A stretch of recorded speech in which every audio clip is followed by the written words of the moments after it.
Over the years, Christafari has written quite a few songs with the theme of Babylon. From Jungle in Babylon to Babylon Has Fallen to Steppin' Out of Babylon, and now Babylon Will Fall. But this one's a little different because as I started to work on it in Kauai, I started to remember I've written other stuff about Babylon. Was that ever recorded? And sure enough, a few of the parts of the song had been written 10 years, 20 years. One part was written 34 years ago. Probably the second song I ever wrote was called Babylon Is Finally Here. And then it goes on to say, Sodom and Gomorrah is in the air.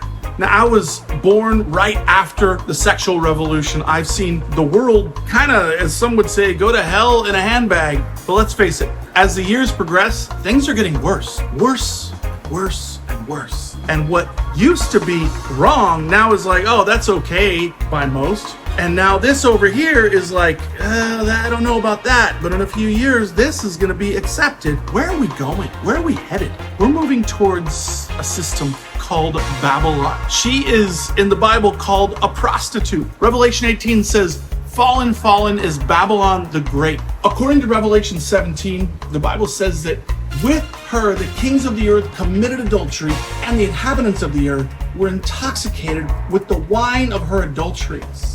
She's a great city that rules over the kings of the earth, and she is going to fall. She's going to burn like the lava behind me burned thousands of years ago.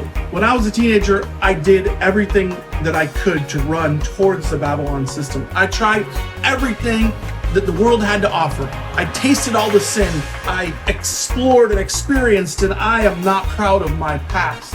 But I can tell you, they all lead to a dead end. They all lead to you falling and falling and falling.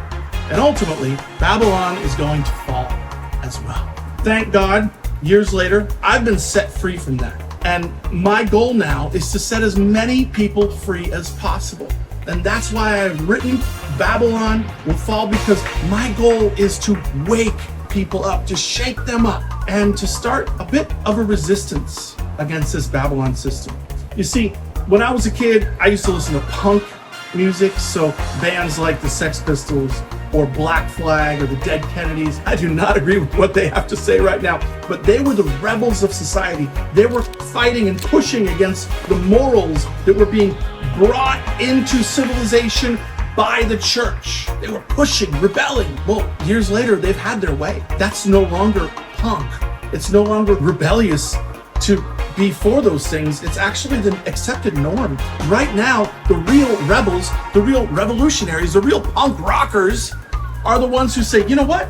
Forget this. No, I'm not gonna bow. I'm not gonna vote this way. I'm not gonna accept this, though everybody else is saying this is okay. The Bible says it's not. So a true rebel, a true revolutionary is gonna stand against the system. And right now, the system is going to hell. The system is Babylon. Will it get worse? Most definitely. And this is something that was a bit of a wake-up call as we were on our Under God tour. I was really excited and I was sharing with different pastors, and I shared with one pastor in Maine, and I said, you know, we're trying to bring this nation back under God. And he said, that's a noble concept and I wish you the best for it. But I hope you understand how the Bible ends. Things will get worse before they get better. And that's something that we're experiencing right now. So what do we do with this worse? Do we just accept it, or do we reject it? Now that we have a daughter, do we say, it's okay, send this kid to public school, even though we disagree with some of the things that are being taught there? Or do we homeschool? Do we just shut up, or do we peacefully protest? You need to choose. You need to take your stand, and you need to decide, are you okay with the world becoming more and more like Babylon? Are you going to try and stop it or slow it down? You know, one way that you can change and shift the culture is through winning souls, is through saving souls. You think about that famous person that was doing something crazy over here, whether witchcraft or whatever they were standing for. And then when they say, no longer am I going to do that, I'm going to follow Christ, people follow that person into the light. Will they follow you into the light? One thing that I'm saying in this song over and over again is Babylon burn.